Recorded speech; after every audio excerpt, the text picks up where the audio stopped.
So, hello everyone once again. It's great to be here. And this is the last time on the podium, so don't worry. This is a joint project with Lucian Bebchuk, who will also be here, is here, and he will answer the Q&A in the second part of this session, so please stay tuned. In this project entitled Controllers Unbound, what we do is basically examine the expected effect of the recent relaxation of constraints on controlling shareholders, mostly through Delaware SB 21 legislation. So for the non-lawyers in the room, this is a huge change in Delaware law, relaxing basically the judicial review of controlling shareholder conflicted transactions. We show that these relaxations should be accepted to have large detrimental effect on public investors and the economy. Now, the goal of this project is not to relitigate the SB 21 debate. We understand that the train has already left the station. We take the relaxed constraint as given and basically aim to analyze the expected consequences. In particular, we show that they are going to provide controllers with substantial private benefits through 6 channels that we identify and discuss in the paper. We'll discuss in this presentation as well. We show that this will impose even larger cost on public investors and thereby generate considerable efficiency costs. So it's not only about distribution, it's also about creating inefficiencies and reduction in corporate value.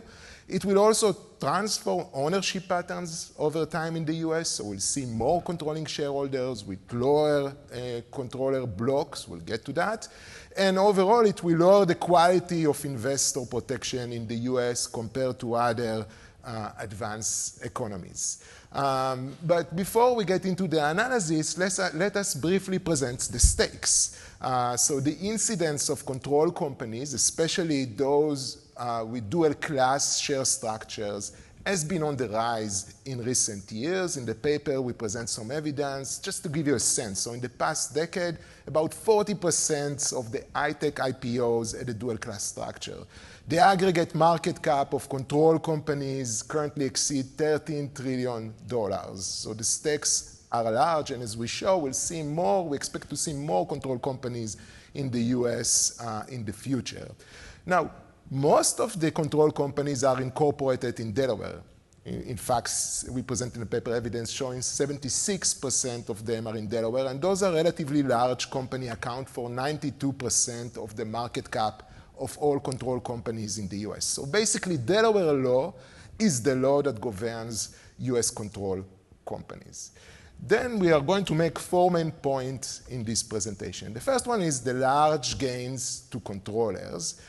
So post SB 21, outside the context of going private transactions or freeze-out transactions, any cleansing of any conflicted action will not require the approval of public investors.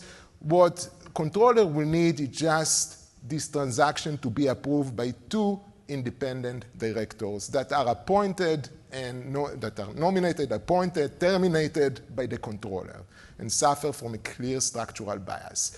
Now, the reviewing committee is not required to retain its own advisors, unlike the MFW conditions in the past. The directors are independent if they satisfy the exchange requirements, and in the literature, those are viewed as a relatively low bar for showing independence.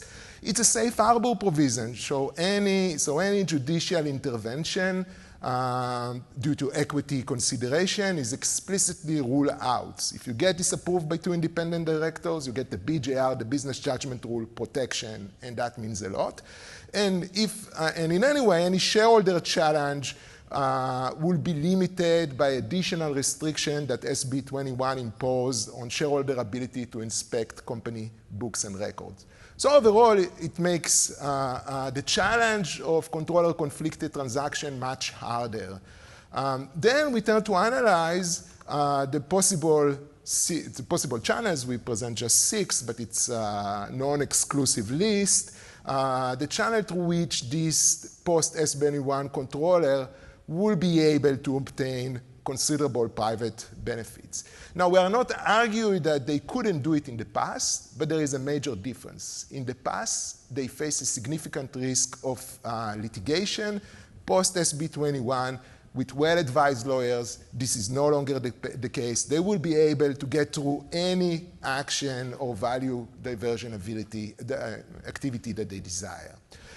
So to the channels. So the first channel is the ability to, or the freedom to radically separate between their vote and their cash flow rights following SB 21. And this could be, for instance, by introducing non-voting shares and then selling those shares to outsiders to finance any investment, or distributing these non-voting shares as a dividend to all shareholders, which will enable the controller to cash out a large fraction of its equity capital by selling those non-voting shares without any reduction in the number of votes it holds, right? So that will be the expected outcome of using those non-voting shares. Now, just to show you that this is not an imaginary scenario, that move was attempted by Meta in 2016. This is exactly what they want to do, and it was blocked by litigation. SpaceX now has non-voting shares wired into the company charter, so they are expected to do that as well. And in all cases, it will enable the controller to enlarge the wedge.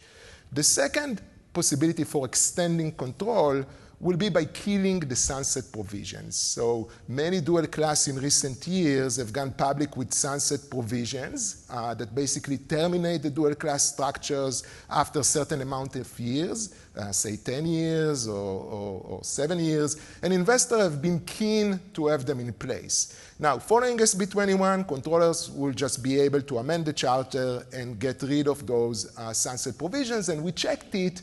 There is nothing in the charter that prevents them from doing so. There is no majority of minority vote as a protection, etc. It will also open the compensation floodgates. So obviously, the Tesla mega-com package took a lot of attention, but following SB 21, many other founders will be able, especially founders with small minority controller structures, will be able to pay to themselves large comp packages. And we expect this use to be on the rise. In the paper, we provide a few examples of existing founders that already pay themselves mega comp packages.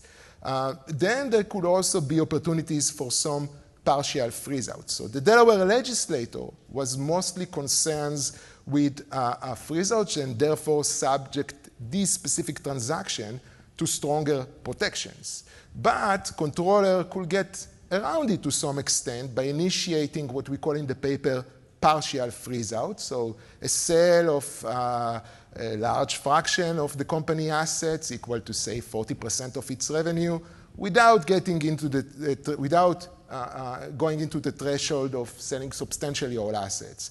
And again, such partial freeze-outs that also present serious concerns will be subject to lax review. Controllers will also be able to engage in any sort of related party transaction to allocate opportunities to themselves, again, with the approval of those two independent directors. And lastly, and maybe most importantly, it will also enable the controllers to reincorporate in Delaware or in Texas without getting the approval of other disinterested shareholders. And this can serve as a leverage, as a pressure mechanism on the Delaware legislators, and that's why we are skeptic that Delaware will tighten these constraints once again at some point in the future. And the second point I would like to make is about the expected transformation of ownership pattern. So usually in the past, when a company had an initial controller at the IPO stage, that controller lost control over time. Think about Bill Gates and Microsoft. It happened because the company had to raise new capital. It happens because the controller wants to meet the money and cash out some of its equity shares, cash out some of its position. Now, this is unlikely to be the case post SB21 for two reasons. First is that the control premium is higher post SB21, and then controllers have lower incentive to relinquish control. Second, they can use exactly the non-voting share mechanism that we described earlier to raise new capital or to distribute non-voting share as dividend, and thereby they will be able to liquidate large fraction of their position without losing control. So the bottom line of it is that we are going to see more controlling shareholders in Delaware with lower control blocks, with lower equity stakes that in turn is going to increase cost. The third point we are making in the paper is about the larger cost that will be generated to public investors. So there could be some gains to controllers, but our claim is that the cost to public investors are going to be much higher, and there are general inefficiencies here. So just to give a few examples, think about the decision to retain control when the controller stops being the most fitting leader. Think about the decision to pursue a related party transaction when it's more efficient to engage with a third party. Think about allocation of corporate opportunities or reincorporation in a jurisdiction with lax rules that will facilitate overall value destroying opportunism. In all of those cases, there are expected distortions and inefficiency costs. Now, in the paper, we present a model to explain it, but I don't have time to go all over it, so I'll just give you the intuition behind it. So let's think about a situation where we have a controller that could have a gain of private benefits of about 100 million, right? But this will lead to a decline of delta V in corporate value. What we are showing in the paper is that for any action that provides this type of private benefit to the controller, there will be a set of circumstances with inefficient action that can take place. And the range of inefficiency is going to be larger when the alpha, when the ownership stake of the controller is smaller. So think about a situation where we have a majority controller, a controller with 50% of the vote. The controller will be able to extract private benefit of 100 million as long as delta V is smaller than 200, because the controller doesn't internalize the whole effect. So we have a range of inefficiency between 100 and 200. Now think about a controller with 10% of the equity capital, but full control because of the dual class.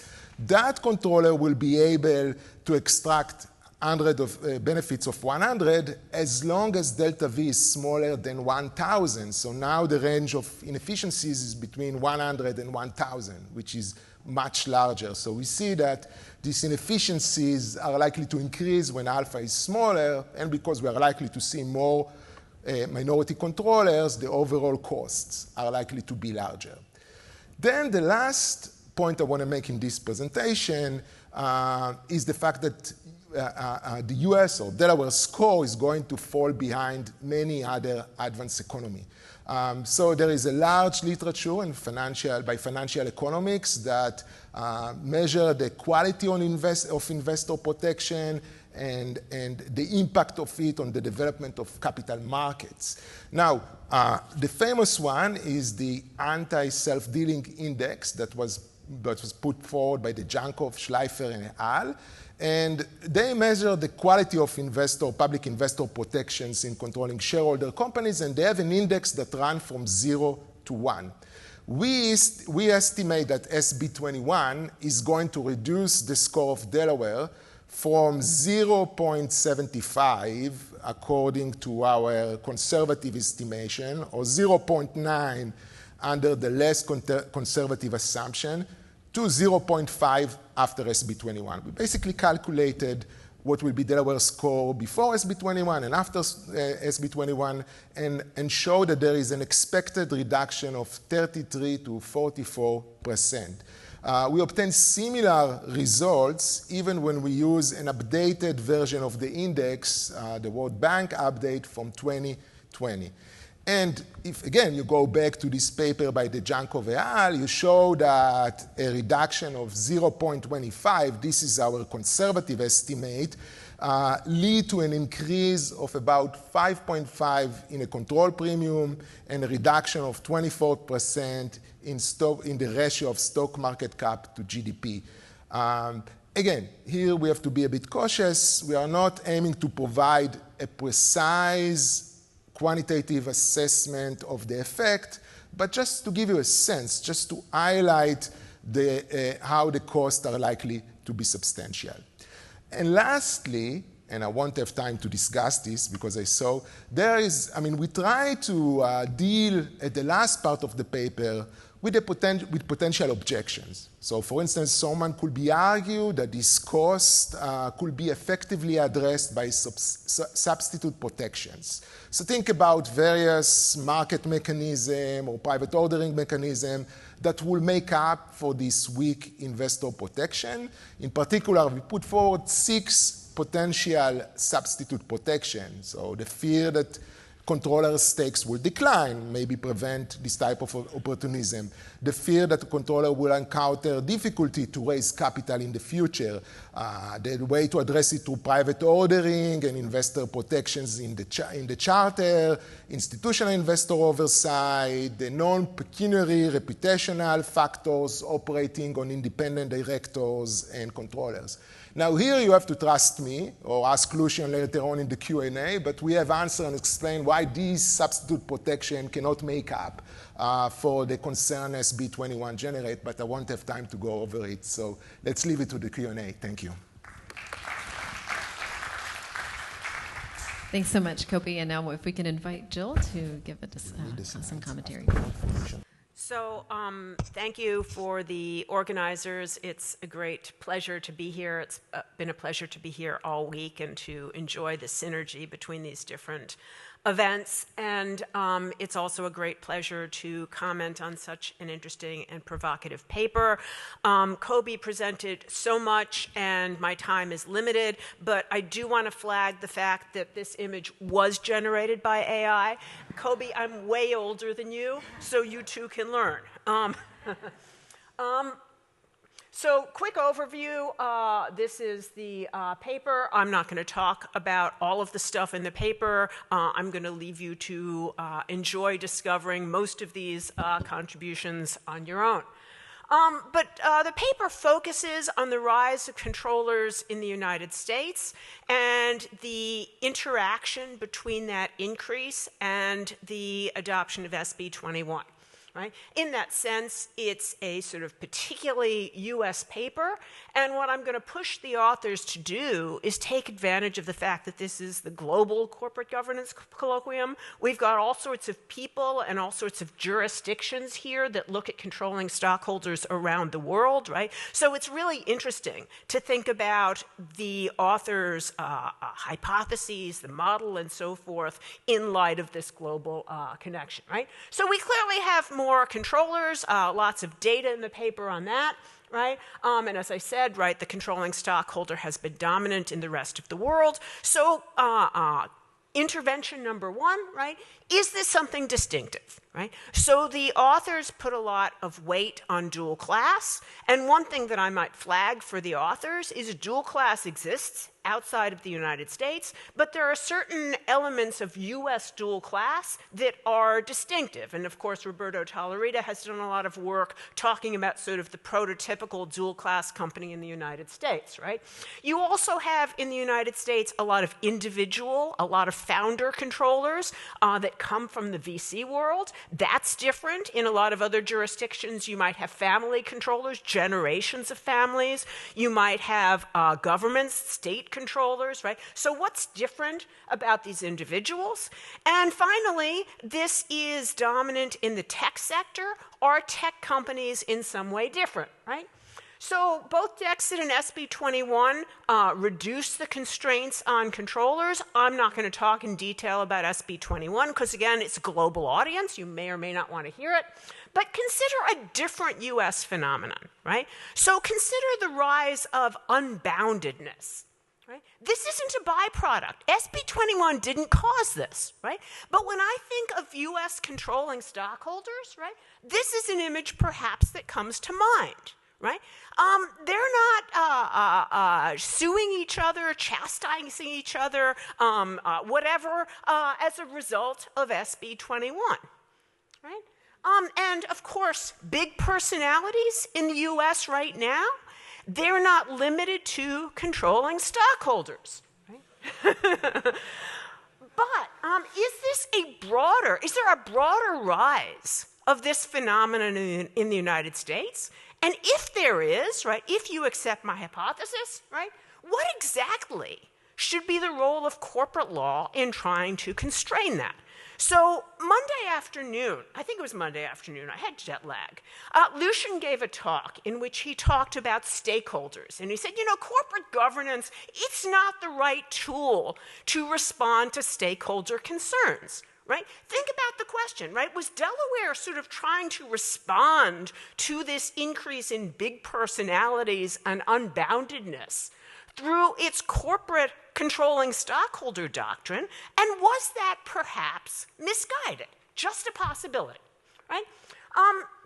So the paper goes on, it uses the model, Kobi and Lucian have developed this in prior work, right? The lower cost of pursuing private benefits, there's more tunneling, small controllers make matters worse. Well, again, wait a second. The model says controllers can extract greater private benefits. And from can, the authors infer will, right? I'm not so sure that that's right. So again, right, from a comparative perspective, so somebody that I met earlier this week, who I think is here, Sang-Yap Kang, has an article called Generous Thieves. And he talks about the fact that outside of the United States, there's at least the possibility that controllers who have this power won't necessarily exercise it. Why? Because there might be other constraints that aren't reflected in Kobi and Lucian's model. So, right, something to think about. And again, right, this wedge between voting power and economic interests, it might not necessarily be bad. Right? So Alessio has this paper where he's looking at SB 21, and he says, in the rest of the world, a lot of countries think it might be good to increase voting power relative to economic power because we trust these visionary founders and because the wedge increases the ability of public investors to share in this vision, to share in the productivity of these companies, right? So maybe that's true as well. All right? Think as well about the impact on controllers willing to take their companies public and share the wealth. Right? Is this like the debate about poison pills and takeovers? Right? You have poison pills, you have fewer takeovers, right? But you get a better payoff. What do we really know about the efficiency of the equilibrium? Right? So corporate law needs to respond to the evolution, the increase in founder-driven companies, right? Controller insulation is a function of a variety of factors, but happily, right, we're talking about this paper today. What else is going on today? SpaceX is doing its IPO. And SpaceX is a great example of a company with the biggest wedge I've ever seen. Right?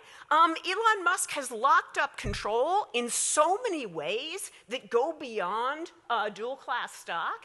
In fact, Elon Musk has this compensation. He gets more stock if he builds a colony on Mars, right? And you may say, okay, no big deal. He's never going to build a colony on Mars. But it turns out he can vote that stock even before he achieves that performance benchmark, right? So this is really control unbounded, right?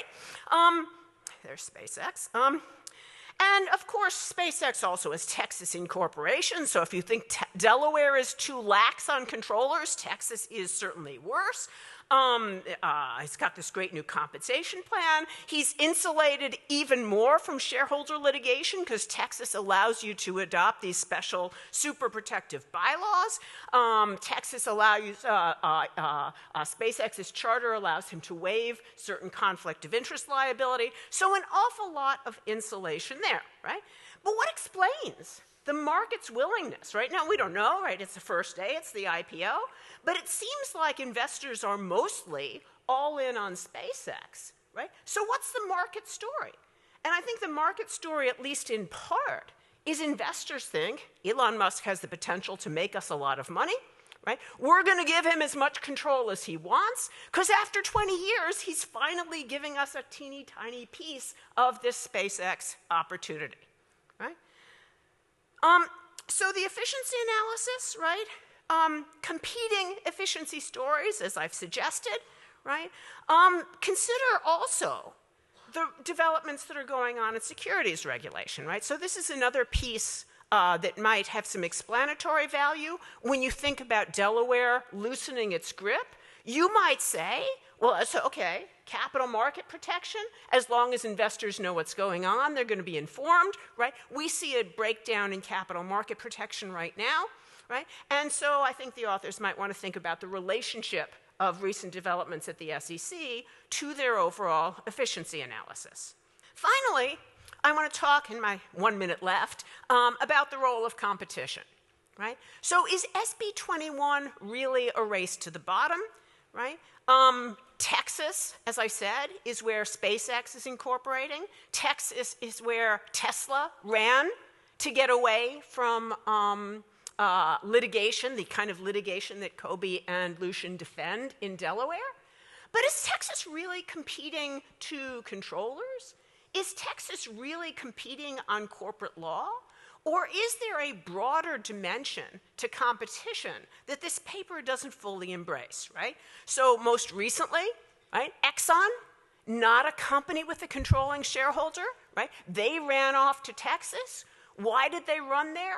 Well, in part, I think what Texas is selling is a package of business friendliness that actually ties in to Dan and Curtis and Mariana's paper, right? This idea of corporate identity, being a Texas corporation and having all of these different components gets you a lot that you can never get in Delaware, right? There's tax advantages, there's labor advantages. Tesla left because it wanted to avoid California's COVID restrictions, right? So that model of competition, I think, necessarily constrains Delaware holding firm, right? So key takeaways from this paper, right? For investors, what Kobi and Lucian are telling us is be afraid, very afraid.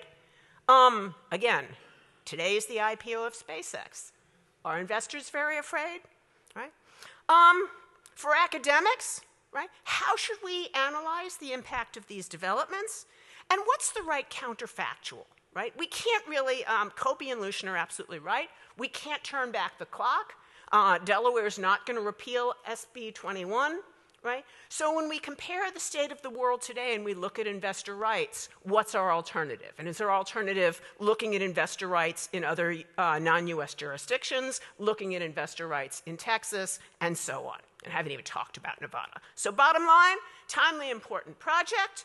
You know, I think maybe it's the next paper, but I want you all to push the authors on what are the solutions, right? They've identified a difference. They've identified a big move. Given the state of the world, what can we do about it? Thank you. First, on the conclusion, she was asking whether we should be afraid. I think that we say, yes, be afraid, notwithstanding the fact that lots of investors bought today into SpaceX. Second, Jill said, look, we are showing that this will open the door to extraction of private benefits en masse through those 6 channels that we discussed, some more important than others. And she says, well, if they can divert value and increase their monetary payoffs, maybe they won't do it. But if that's the assumption that we are going to go with, then we should cancel GCGC because do other things, because the whole point of corporate governance is we are assuming that individuals are, self-maximizing. They are not going to extract the last piece, but there is a danger that if they have no constraints, they will extract a lot of value. And the whole purpose of corporate governance rules is to take this into account and try to figure out the best rules to deal with this. 3, on this question, will people do that? Most of us who have been in this field know that a lot of what the field has been concerned about over time was based on the premise that many people had that around the world there are some jurisdictions that have lower investor protection, and that has bad economic consequences. It's reflected in a number of ways. So that was a massive literature, and even though people question all kinds of aspects of it, I think people generally would accept that in some countries, and each of us would have their list of favorite countries with large private benefits, they assume that in those countries where insiders can, they will, and they will to a significant extent, that would affect the public market.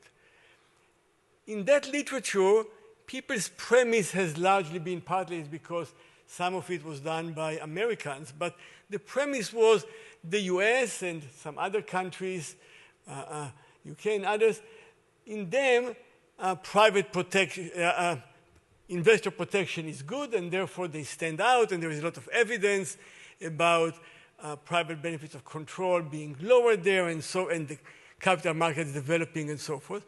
And the point in our paper is, at least with respect to controlling shareholders, that's no longer the case. Going forward, the protection of public investors in controlled companies is not stronger, and in some important respect weaker than various other countries. And if you think that when there is a potential agency problems opened up, we have to worry, then the answer, then you have to be worried. Next, Jill was saying, well, there is a bigger issue, big personalities. And, we obviously, each of us has some big personalities that we don't like, and we would like them to behave differently, and in this paper we're not trying to solve all of them. But basically, one major way that we try to deal with big personalities that sometimes can have bad effects is by having legal constraints on them. In the US, some people might be worried, not everybody, about Donald Trump, and those people think that somehow the constitutional structure or the institutional structure is not putting enough constraints on them. Rakesh Khurana wrote this famous book about the imperial CEO and talked about some CEOs that had big personality. But we all agree that the legal rules of the widely held company put some constraints on those imperial CEOs, and this was a good consequence of what happened over the last 3-4 decades.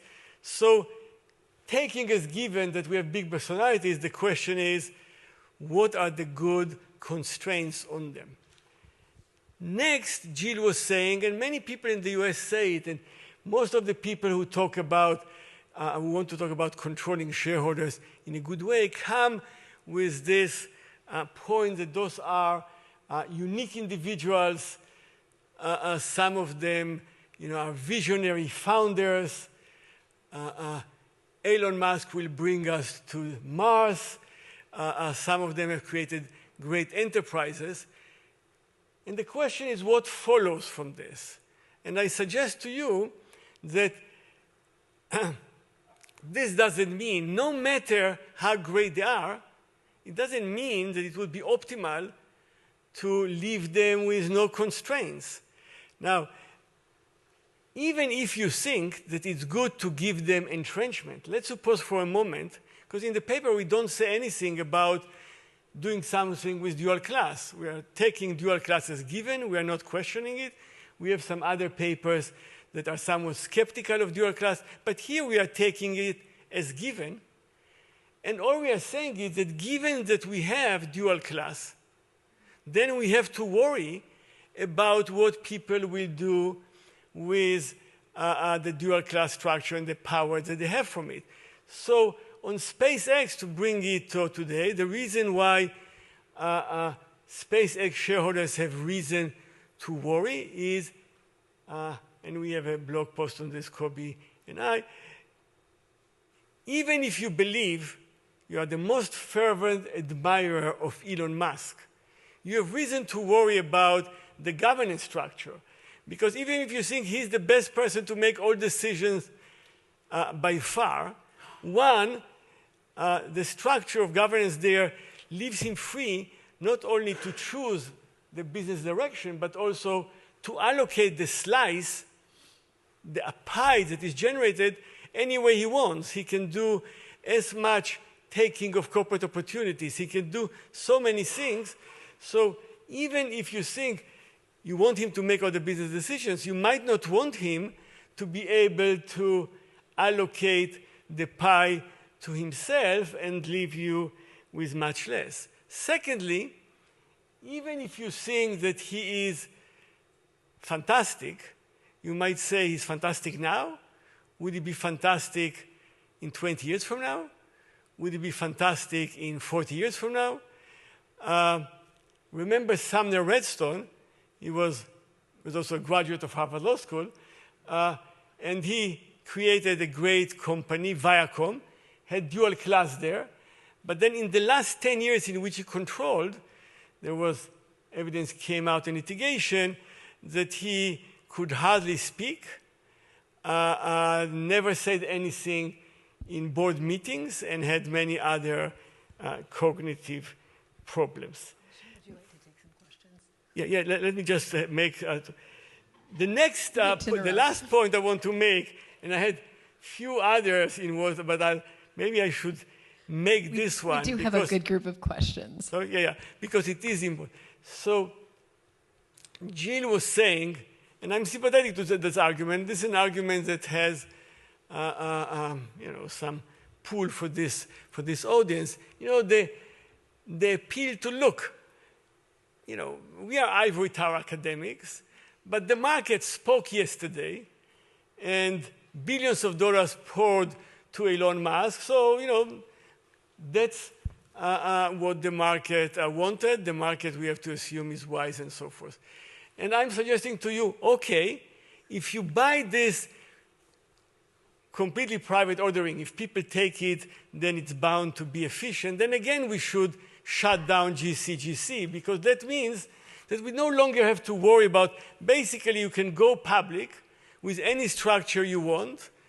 That's private ordering. If people buy it, then so be it. I don't think that all people here agree to this. If you agree to this, then this paper and many other papers that we have in corporate governance are irrelevant. I think there are good reasons not to allow public ordering to go unrestrained, and not to assume that anything that the market accepts at this particular point in time is bound to be efficient. Sorry for taking a bit more time. Yes? Thanks. I'll keep it super short. So I'm absolutely, as an economist, inclined to believe that this is going to be very bad if you look at it through the lens of standard agency theory. But I wanted to just think about the market reaction, particularly in the context of a particular example. There may be legal aspects that don't match up. Apologies for that. But if you think about what happened, the regulatory change in the UK in the 2024, which make dual-class listings sort of much easier. One of the interesting consequences from that has been that not much has happened, not much has changed in some sense, because there's this reluctance on the part of UK institutional investors to tolerate this change. So I just wanted to think about sort of what that might say for your particular change as well. Do we have a microphone for Jeff here? So, question is, well, what follows next, right? And it seems to me that what your piece suggests, the argument suggests, is that in the United States, the era of state governance law has come to a partial end at the very least. And so just responding specifically to some of the pathologies that you identify, it does suggest that maybe not in 2026, but in 2028, one could imagine federal changes. We had them in SOX. So basically, I guess the question is, would it be sufficient to address most of your concerns to have simple changes such as a federal rule against the issuance of zero-vote common stock, and perhaps an insistence that a change in the who appoints the independent directors. So, for example, we heard earlier about minority bloc directors in the Chinese setting playing a very significant role. So one could easily imagine a federal requirement for something of that sort, and requiring that those directors be part of the group that has to sign off related party dealings. So I would say the takeaway from what you suggest is not be very afraid, but in the same way that the Enron debacle revealed the need for certain federal rules to cover certain internal governance questions, what we've now seen and the debility of Delaware's ability to restrain some of this is it now puts on the agenda not completely the federalization of the organizational law in the United States, but some significant but changes of the sort that would address the sources of the pathology that you suggest. And I wonder if that shouldn't be the next move that you make rather than other things. I agree. Just to follow up on Jeff's point, and I think it also Curtis. informs to some extent the historical account of that you describe. I think if you go back in time, Delaware allowed companies to change the capital structure midstream into a dual-class structure, and that was subject to the business judgment rule, right? So historically speaking, actually the things that you're mostly concerned about, that is changing the control structure of the company, was actually subject to the business judgment rule until the Google case and the Meta case, right? And that was fixed by federal intervention. So maybe that's, again, strengthening Jeff's point that should be the solution under your view. And in fact, maybe that's not so different than what happened in the past. I think I did have Curtis next in the queue, and then we'll jump over. Yeah. Well, this follows on Asaf's and Jeff's point. I also had the reaction of potential for federal intervention, but take up Jill's invitation to put in a comparative context.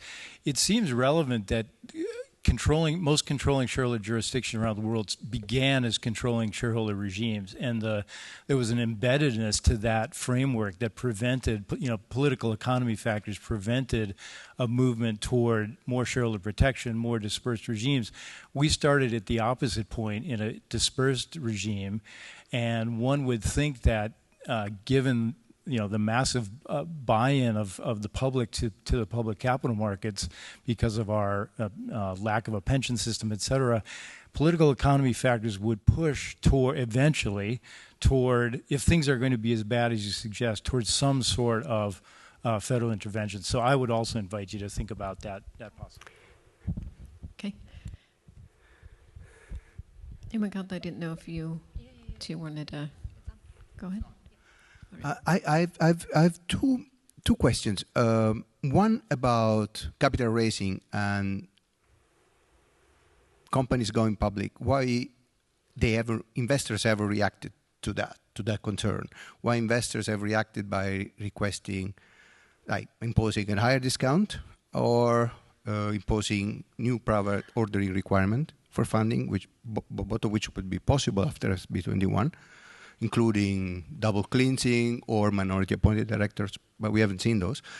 And for the installed base companies, I would like to ask you, what do you think about the equity carve out that is present in SB21? And I'm referring to Rule 144D, I think it's Section 144D A, that preserves the role of court in reviewing opportunistic compliance with the procedure by way of open norms, good faith, disinterested director that can be litigated, potentially. Eric, and then I've got Genevieve.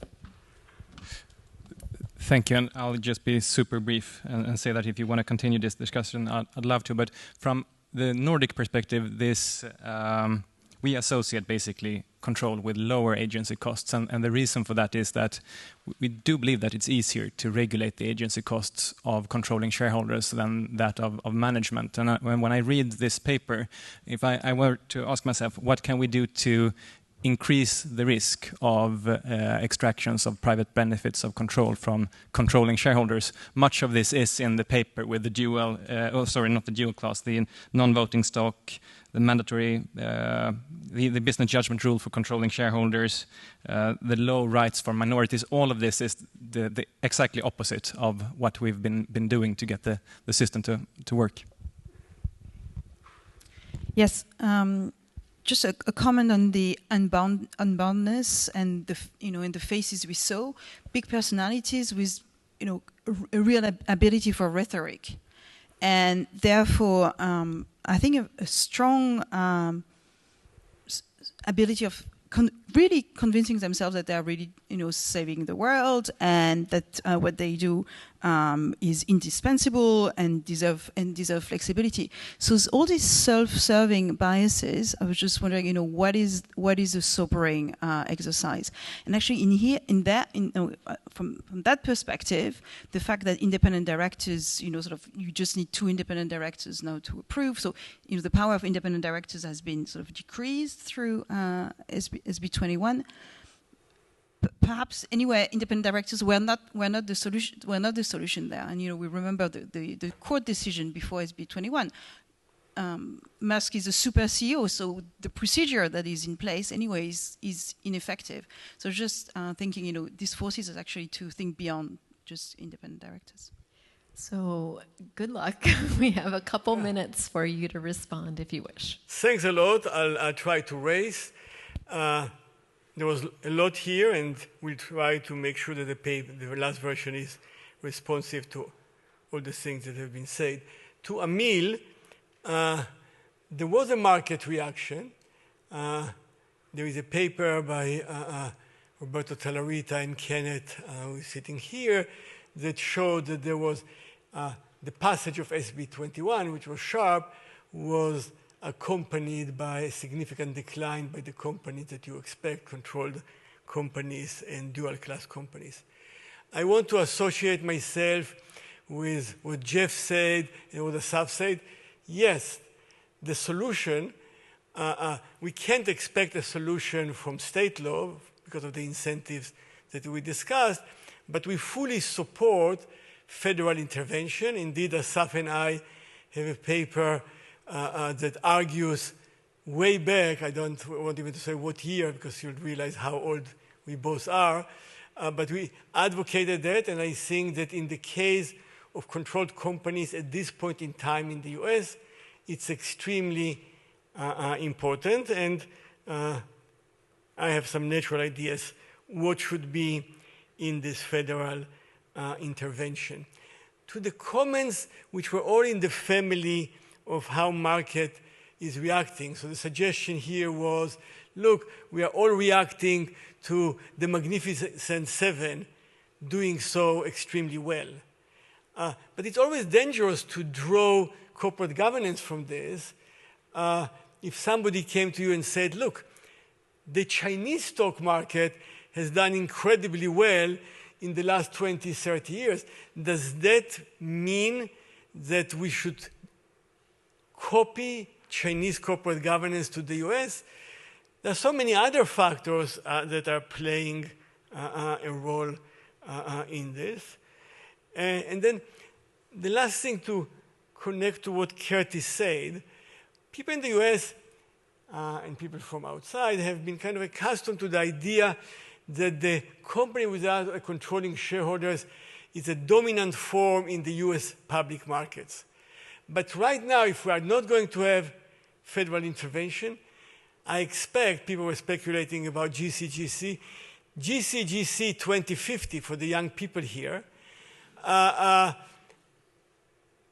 The incidence of controlled companies in the US is going to be very large, because what we show, and that might be the most interesting analysis of what controllers can do, is that no controller who goes public with control, which is very standard in IPOs and have been over the last 7 decades, would have a rational reason to go down the route that leads to widely held companies. And I must close with Elon Musk and SpaceX. One, Kobi and I calculated that just without him authorizing more non-voting shares, he can, if he wants to, reduce his equity stake, which now is large, it's about 40%. He can reduce it all the way to 1% of equity capital and still have absolute control.